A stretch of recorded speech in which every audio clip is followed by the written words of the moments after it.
오늘은 그 손 못자국 만져라. 그 손 못자국 만져라 하는 제목으로 우리 하나님 말씀 함께 나누도록 하겠습니다.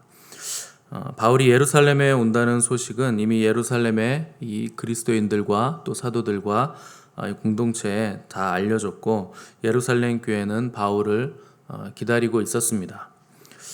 당시에는 예루살렘 교회가 재정적으로 굉장히 어려운 상황이었기 때문에 유럽에서 연보, 그러니까 헌금을 보내서 바울 편에 부탁해서 예루살렘 교회에 전달해 달라 하는 그 금액을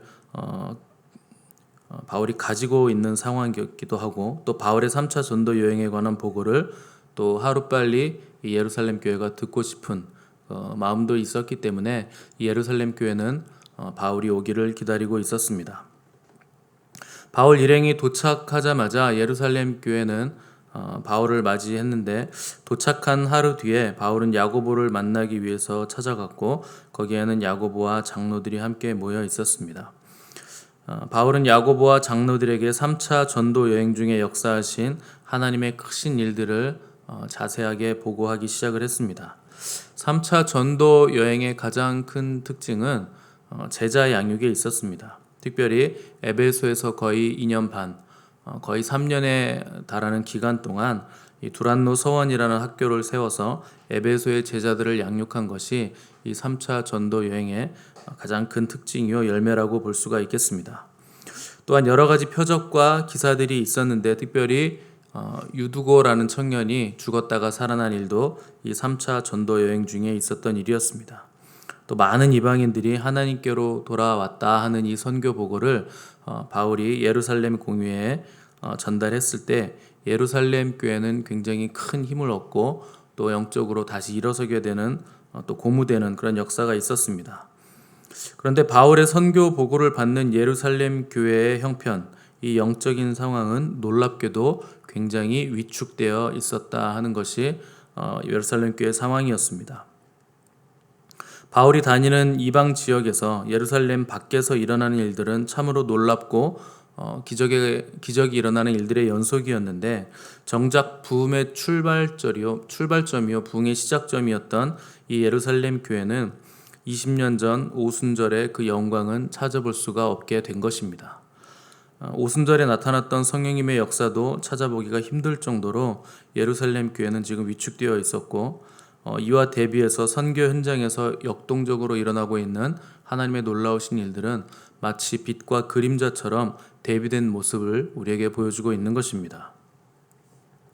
오늘날도 이런 현상은 마찬가지입니다. 이 복음이 전해진 지 오래된 나라에서는 역동적인 성령님의 역사를 찾아보기가 매우 힘들고, 복음이 처음 전해지는 나라에서는 지금도 성령님의 역사들이 계속적으로 일어나고 있는 것입니다. 우리나라는 복음이 전해진 지 이제 100년 조금 넘었는데, 성령님의 역사를 얘기하면 이상한 교회라고 그러고 또 신비주의라고 얘기하는 풍토가 우리나라 전 지역의 교회에 지금 만연해 있는 실정입니다. 이것은 마귀의 올무에 빠진 것입니다. 교회는 말씀과 성령의 교회입니다. 이 두 기둥 중에서 하나만 무너져도 교회라는 건물은 설 수가 없는 것입니다. 말씀도 성령님께서 기록하신 것이고, 그 말씀을 행하는 능력도 성령님께서 주시는 것입니다. 어떻게 성령님의 역사를 부정하면서 말씀을 행할 수 있다고 신학자들과 목사들이 얘기하는 것인지 참으로 답답한 일입니다. 말씀 아니면 위험하다, 말씀이 최고다, 말씀을 붙들어야 된다, 말씀이 없으면 뿌리가 없어서 흔들린다는 말을 주문처럼 외우고 다니는 사람들이 많은데, 그런 말 하시는 분들은 잘 보시면 말씀에 붙들린 사람이 없습니다. 당연한 겁니다. 성령님을 부인하는데 어떻게 말씀에 붙들릴 수가 있습니까? 그 말씀을 기록하신 분이 성령님이시고, 말씀의 능력을 주시는 분도 성령님이시고, 말씀을 깨닫게 하는 지혜와 계시의 영을 주시는 분도 성령님이십니다. 그리고 그것을 행할 수 있는 능력도 성령님이 주시는 것입니다. 교회의 시대는 성령의 시대이기 때문에 성령님을 부인하는 자들은 절대로 말씀에 붙들린 사람이 될 수가 없는 것입니다.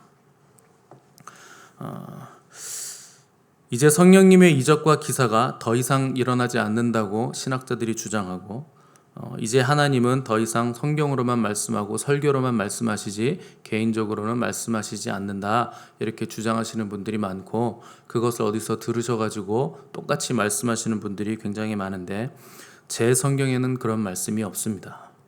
하나님은 어제나 오늘이나 영원토록 동일하십니다. 그때 역사하셨던 성령님은 지금도 동일하게 역사하시고, 주님 다시 오실 때까지, 새하늘과 새 땅이 임할 때까지 동일하게 어제나 오늘이나 영원토록 그분의 역사는 계속될 것입니다. 하나님은 변함도 없으시고 회전하는 그림자도 없으십니다. 성경을 읽을 때는 우리는 어린아이처럼 읽어야 됩니다. 이걸 잘게 쪼개고 다 연구를 해가지고 지금은 없다, 이렇게 읽으시면 그것은 절대 재앙분이 되지 못하고 오히려 독이 됩니다. 어린아이 같지 않으면 하나님 나라에 들어갈 수 없고 하나님을 볼 수도 없는 것입니다. 교회는 항상 말씀과 성령 두 기둥을 세워야 됩니다. 그래야 흔들리지 않는 것입니다. 둘 중 하나만 선택했기 때문에 오늘날의 교회가 힘이 없는 것입니다. 이렇게 허약 체질이 된 것입니다. 이제 막 복음이 전해진 어린아이 같은 나라들은 지금도 귀신이 떠나가고 병든 자들이 다 병이 고쳐지고, 또 심지어는 죽은 자들도 살아나는 역사가 1년에 거의 100건에 달하게 계속 선교 보고에서 지금 보고가 되는 실정입니다. 우리는 우리나라에만 있으니까 이런 일들을 알지 못하는 것뿐이지, 해외에서는 지금도 죽은 자가 살아나는 하나님의 놀라운 이적들이 계속되고 있다 하는 것입니다. 이 바울의 이 놀라운 성령님의 역사, 이 선교 보고를 들은 예루살렘 교회는 아마 큰 기쁨과 도전을 다시 받았을 것입니다. 그러나 바울이 왔을 때 곧바로 현실 문제로 넘어갔는데, 이 문제가 워낙에 중대 사안이었고 예루살렘 교회를 침체되게 만든 문제였기 때문에 예루살렘 교회는 이 문제를 반드시 해결을 해야만 했습니다. 현실적인 박해 문제와 사역의 지원을 위해서 사도들을 타 지역으로 떠나 보냈기 때문에 정작 센터였던 예루살렘 교회는 지금 침체되고 힘이 빠져 있었습니다. 본문을 잘 보시면 이 오순절 성령 강림 당시에 있었던 교회 지도자들과 집사들의 모습은 찾아볼 수가 없고, 또 베드로와 요한의 모습도 지금 보이지 않는 것을 알 수가 있습니다. 이 유명한 사도들은 박해의 주요 타겟이었기 때문에 각지로 다 흩어졌는데, 이것은 성령님께서 박해를 통해 예루살렘 교회를 사방으로 다 흩으셨기 때문에 그런 것입니다. 그러므로 인해서 예루살렘과 온 유대와 사마리아와 땅끝까지 복음이 퍼져나갈 것이기 때문에 하나님께서는 이렇게 하신 것입니다. 그런데 이런 현실의 상황에서 바울을 만난 예루살렘 교회 지도자들은 기쁨이 컸던 만큼 염려도 굉장히 컸다 하는 것을 알 수가 있습니다. 21절과 22절 보시면 예루살렘 교회 지도자들의 근심의 내용이 나오는데, 예수님을 믿긴 하지만 율법도 지켜야 한다고 주장하는 유대인들이 지금 명절 기간이기 때문에 예루살렘에 다 와 있다. 그런데 그들이 바울에 대해서 좋지 않은 감정을 가지고 있다 하는 것이 지금 예루살렘 교회의 근심이었습니다. 이 사람들은 이방 지역에 흩어져 사는 디아스포라 유대인들이었는데, 바울이 이방인 지역에서 복음을 전했을 때 이 사람들이 바울의 복음을 반대하고 박해를 가했던 사람들이었습니다. 이들은 예수님을 믿는 유대인들이지만 바울을 반대하고 박해했던 이유가 오늘 본문에서 드러나고 있는데, 근본적인 이유는 뭔가 바로 율법 때문이었습니다. 유대인들이면서도 예수님을 믿긴 하지만 이 율법을 거스리는 것은 이들이 유대인들이었기 때문에 도저히 참을 수가 없다 하는 것입니다. 이 사람들이 예루살렘에 와서 바울에 대해서 소문을 내기를 모세의 율법을 지키지 말라고 하고 할례를 행하지 못하도록 바울이 강요했다, 이런 소문을 냈습니다. 사실 이것은 거짓 소문입니다. 바울은 예루살렘 공회의 결정에 따라서 이방인들에게만 예수님을 믿었을 때 모세의 율법과 할례 문제로 이방인들은 괴롭게 하지 말자, 이렇게 얘기를 한 것이지 유대인들까지 율법을 지키지 말라고 한 적은 단 한 번도 없었습니다. 이 예루살렘 교회는 계속되는 박해와 이런 모함과 거짓 소문이 계속 교회를 공격해 들어오니까 교회가 점점 침체되고 가라앉은 모습으로 변화된 것입니다. 그런데 예루살렘 교회에 반대가 없었을까요? 20년 전부터 초대교회가 생겨난 이래로 교회는 계속해서 반대와 핍박에 부딪혀 왔습니다. 반대의 세력들은 언제나 있었습니다. 5년 전에도 있었고 10년 전에도 있었고 처음 오순절에 성령님이 강림하셨을 때 20년 전에도 음해하고 반대하는 사람들은 항상 계속해서 교회를 핍박을 해왔습니다. 그렇다면 왜 지금에 와서 예루살렘 교회는 침체되고 가라앉은 것인가? 상황이 변한 것이 아니고 교회가 변한 것입니다. 그때의 문제는 예수님을 믿지 않는 사람들, 외부적인 문제가 컸겠지만 지금 예루살렘 교회의 문제는 기독교 공동체 내부의 분열 문제입니다. 예수님을 믿지 않는 사람들이 교회를 공격하는 것이 아니라 예수님을 믿은 사람들, 유대인들 중에서도 예수님을 믿은 사람들이 모함하고 거짓 소문을 내고 지금 사도들을 힘들게 하고 있다 하는 것입니다. 외부의 적을 대적하는 것, 그리고 내부의 적과 싸우는 것, 이건 완전히 다른 차원의 문제입니다.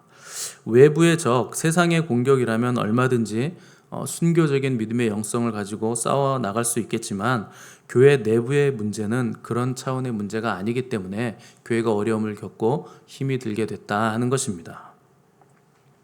이 내부의 분열은 교회가 영적인 능력을 상실하게 하고 야성을 사라지게 만드는 근본적인 원인입니다.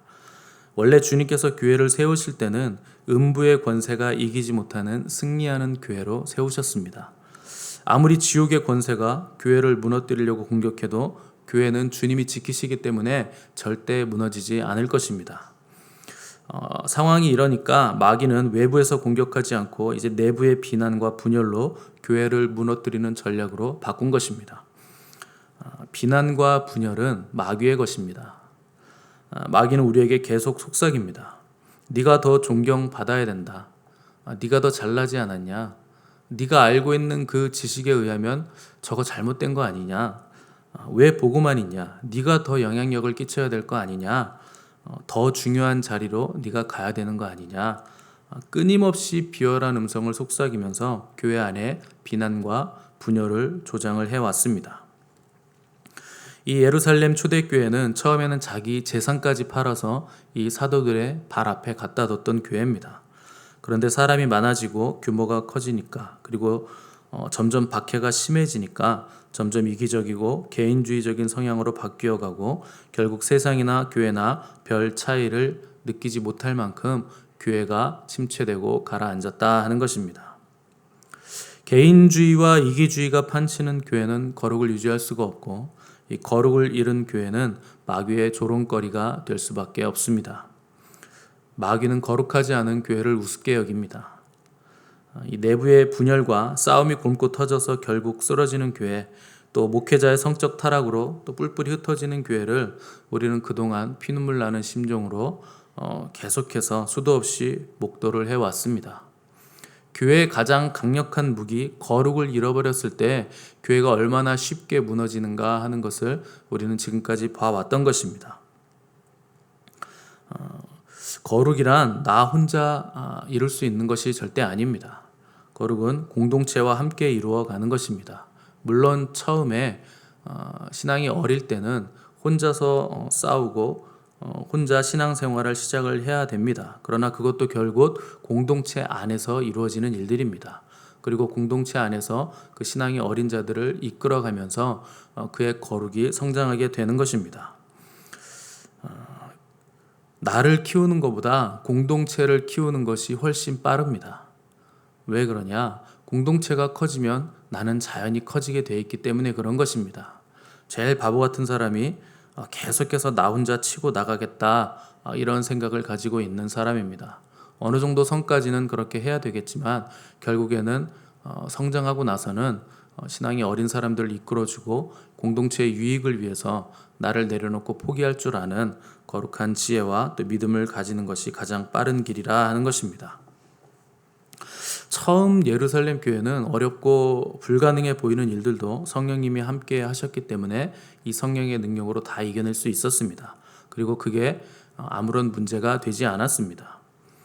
그때 예루살렘 교회 리더였던 베드로는 공회 앞에서도 목숨을 걸고 담대히 복음을 외쳤던 영적인 용사였습니다.